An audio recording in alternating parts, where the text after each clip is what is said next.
Alright, welcome back. These are my more current bullet journals, and this in particular is the Leuchtturm, which at the time I'm pretty sure was the most popular notebook for using in bullet journals, and I was super excited to get it in my subscription box and was really looking forward to it, and realized it's actually pretty much the same as the Artist Loft, which is pretty good, but not my favorite. So if you guys love the Leuchtturm, then definitely keep using it. This is just my opinion, but I personally prefer thicker paper. The Leuchtturm is a little bit thinner, and you'll see it also ghosts more than the Scribbles That Matter and the Moam did. So maybe I was just spoiled or used to the thicker paper, but now that I've used those, I have a hard time going back to the thinner paper. So without any more talking, let's get into the Leuchtturm. More stickers from Bohoberry. Started this one in October of 2018.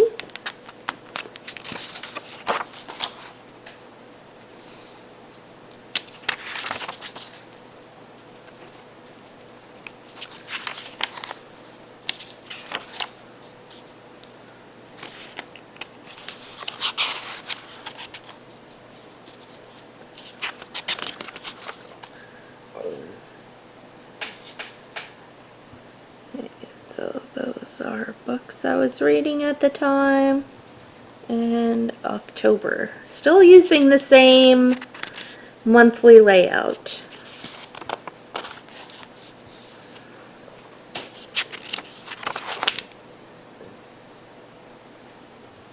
This was the quote in the Erin Condren Life Planner that month, so I used that as inspiration to practice my handwriting again. And the stencil was from my subscription box. It's November.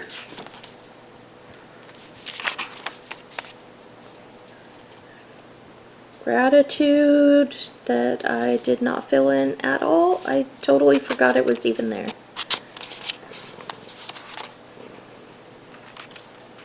October.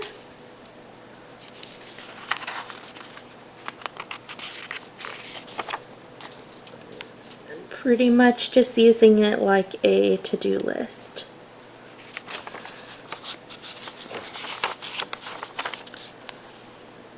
This is from a book that I got from Clutterbug on YouTube. She has a few books. I have 2 of them, and this was helping me to determine what part of my house I wanted to clean up first.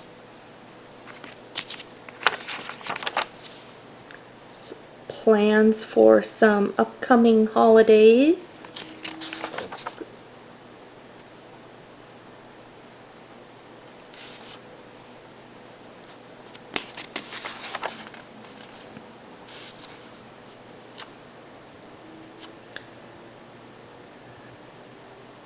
Somebody was nice enough to put the font for American Horror Story on Pinterest, and I happened to be watching the cult season at the time, so I put that in here.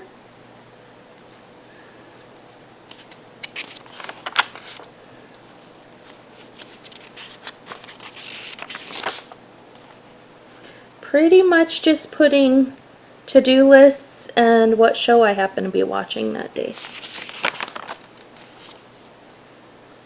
Or movie. A lot of practicing my handwriting and doodling.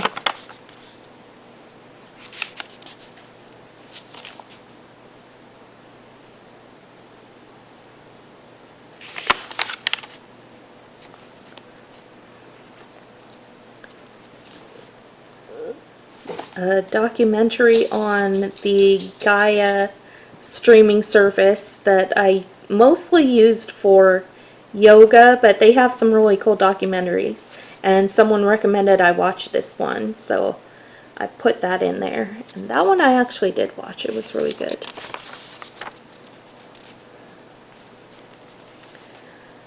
So this is me trying to figure out how to get myself to have a more regular morning routine. And it actually helped a little bit. Still don't like waking up, so only kind of. This is my first attempt at morning pages, and I put it in my bullet journal initially. Eventually I got a whole different notebook for that, and if you don't know what morning pages are and you're interested in, then leave a comment down below and I can definitely go into that some more in a future video.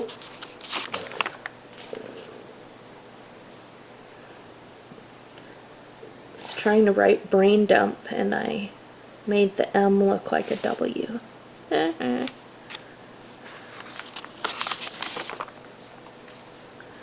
Pretty much all the same.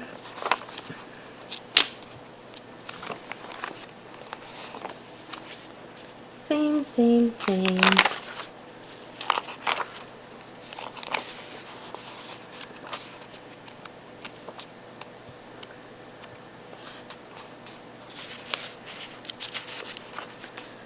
So this, I was practicing my handwriting. My gel pen smeared like crazy, and I was noticing more and more that the pens bleed through and ghost through a lot on this thinner paper. So I decided I'm not going to use this notebook anymore. And I have all these blank pages, and it's very sad. So then I found this awesome notebook from GameStop, and I'm pretty sure it's a Moleskine brand, although I can't see anything that actually says that, so I could be wrong. It is Harley Quinn from Batman, for any of you who don't recognize her. This one has all these cute journal entries from Harley, which I thought I was going to read. It looks really cute. She has all these drawings. It's like it's her own book, but I never did read it. Then, other thing about this book is it had lined paper, which I never tried before for bullet journaling, so I thought I'd give it a shot. It is not numbered, so you would have to do that if you decided to do one of these kind of notebooks.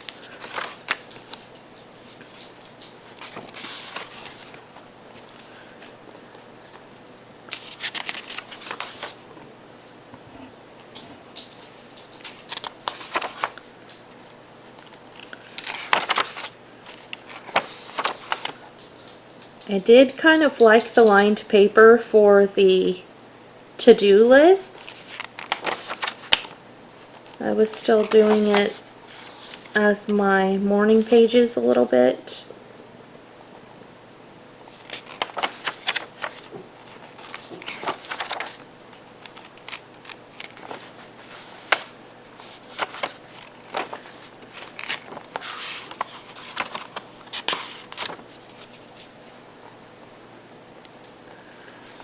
But after doing it for a few days, I realized that I missed the dots. So I kind of just goofed around with this one.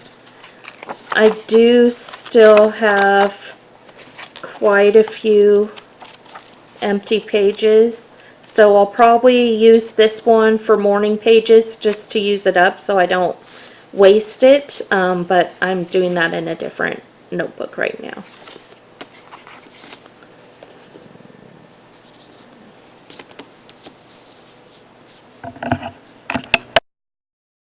Now for the fun one for any gamers out there, you can use a bullet journal for gaming. My game, as you can see in the other notebooks, I also play Wizard 101, but not nearly as much as Sims 4. Sims is my go-to game. Cats and Dogs is an expansion pack. Well, I guess it says that right there. And this little flyer came in with the disc, and I thought it was super cute, so I just used some washi to put that in there to decorate it. And the way I use this, oh, this is an artist loft, like my very first bullet journal. This one I got by mistake. I think I actually bought this one first. I thought I was getting dotted grid, and I got regular grid, which works out perfect for my gaming stuff. So it was a happy surprise. But the way I do this is I do different challenges, which anyone who is a simmer will know about those. But you could use this for different games as well, and you'll see how in a second. So this is my 100 baby challenge, which is pretty self-explanatory. You have to have 100 babies. The way I did it, I put the name of the initial mom and the town she was in, and then I just started numbering, and I got all the way to 52 babies, and then someone died and I have to start all over again. And you'll see the different colors. There's purple for all the kids spring had, and then winter was the next mom, and these are all her kids, and then Celine, and it just goes on and on like that. And then for this challenge, I had kind of the rules, which you get from the internet, the forums and fan sites and places like that. I had the rules, how many people are supposed to be in it, what town, who is going to start or who's going to be involved, more of the different kind of rules.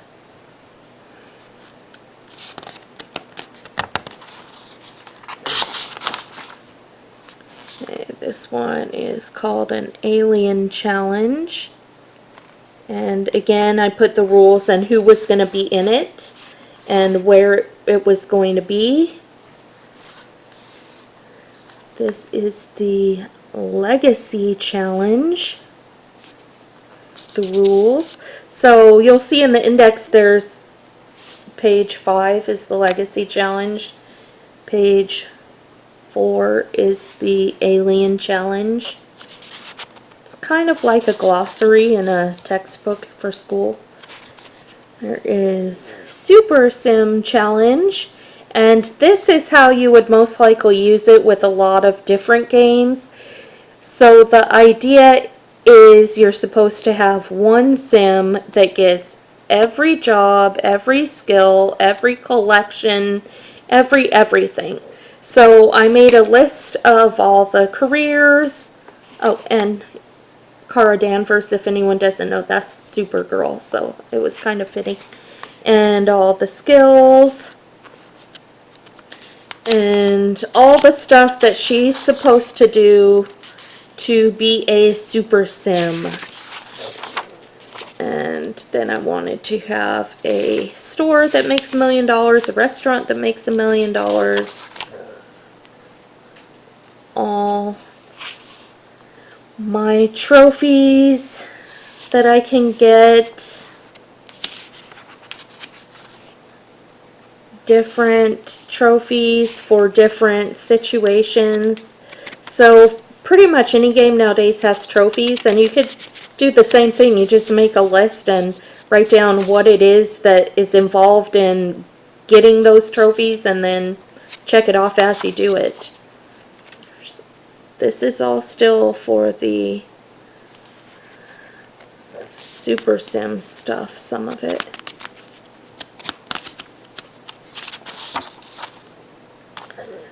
There's a Black Widow challenge and what the rules are for that. And an orphanage challenge and what the rules are for that. And I don't think there's actually a cats and dogs challenge, but when I got the expansion, I wrote who I was playing. And Sim Supply is someone who made a vet clinic. He's a YouTuber. He's really awesome. You should check him out. But that was my notes on my cats and dogs expansion. And the reason I love this notebook so much is right here.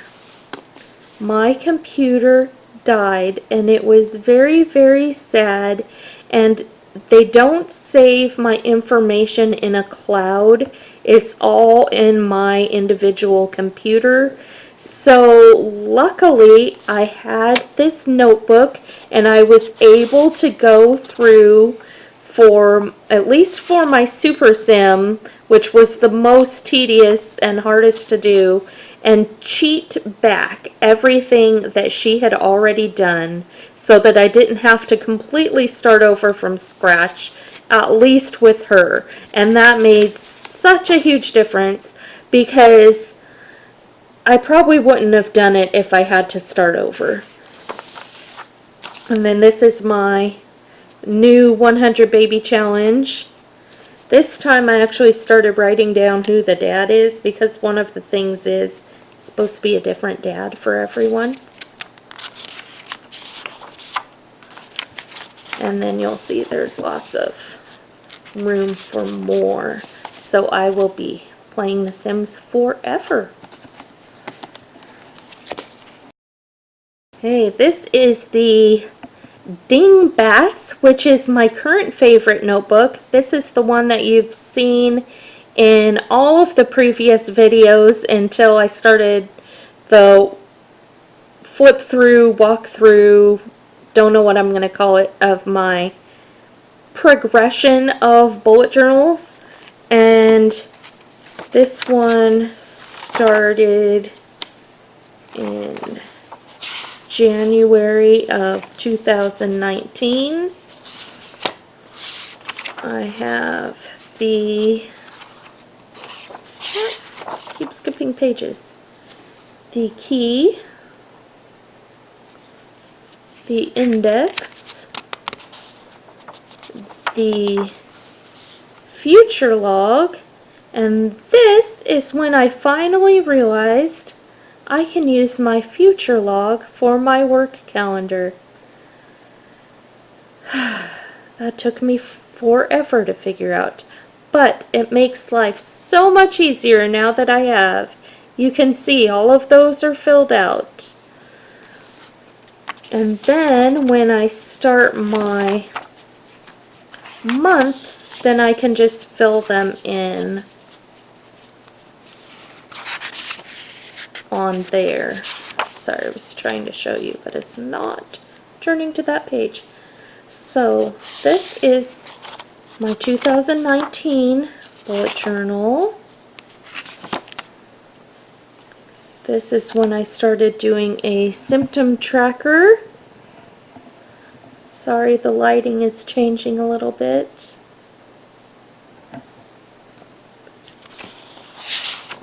And my why page.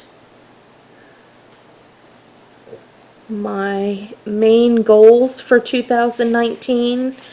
Initially I wanted to pick a goal from each different category. I'm realizing now that it's May, or pretty much May as of the time I'm filming this video, I think I'm still trying to do too much, so I'm going to just stick with one at a time, which is really, really difficult for me because I'm impatient.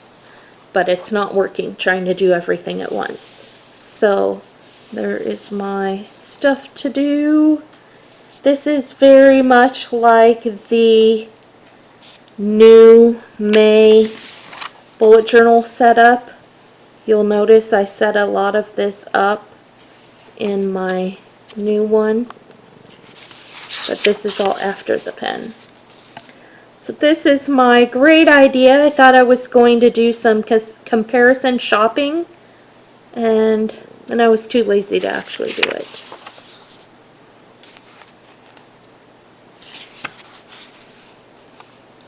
Morning and evening routines.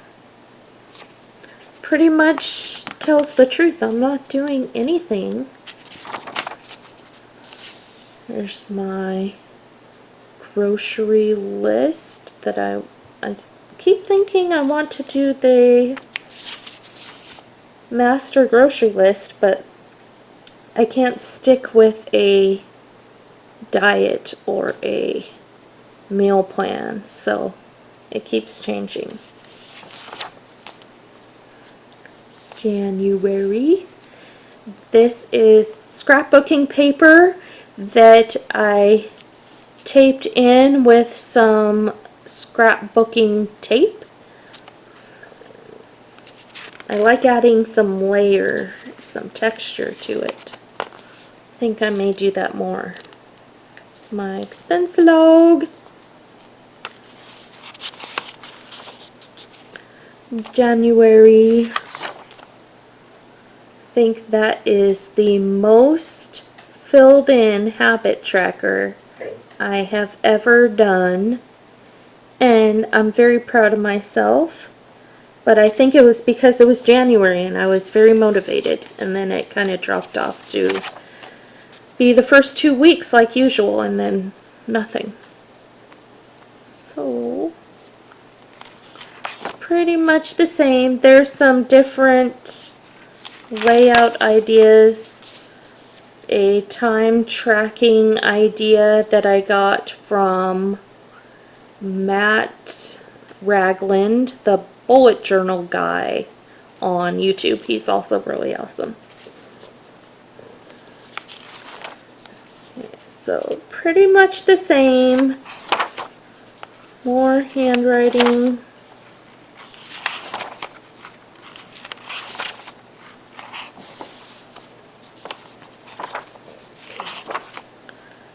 February.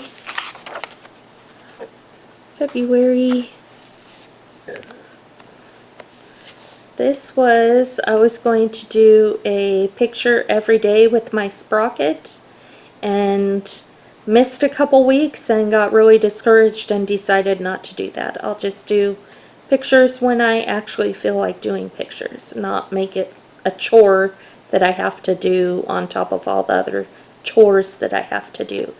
And same thing with the Fitness Happy Planner. I really like the layout, but I don't use it every day. So I decided to make my own stickers that I can use if I feel like it, when I feel like it, in the way that I feel like it, and not feel like I have to fill out everything exactly the way the planner tells me to. That doesn't mean that you shouldn't use a Fitness Happy Planner. If you love it, then use it. So this is what I was saying. First 2 weeks habit tracker done, and then nothing. I always forget about it after 2 weeks. I don't know why.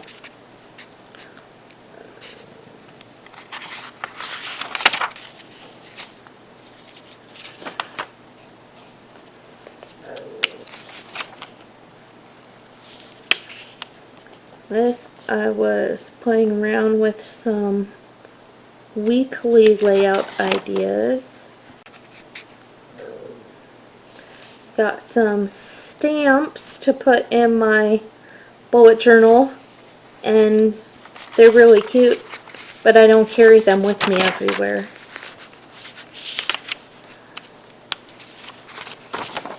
These are all the stamps, and I got those from Fred Meyer, which is one of the Kroger stores. And then I did some swatches. I had never used watercolor pencils before, so I was playing with it to see how they worked. And March. This is my first usage of gelatos, which are really fun. They're like pastels, kind of.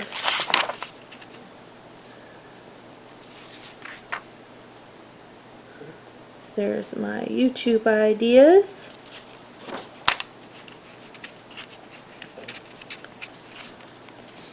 If you want to see more behind the scenes stuff, then let me know and I will definitely share that with you. I don't see why it has to be any kind of a secret.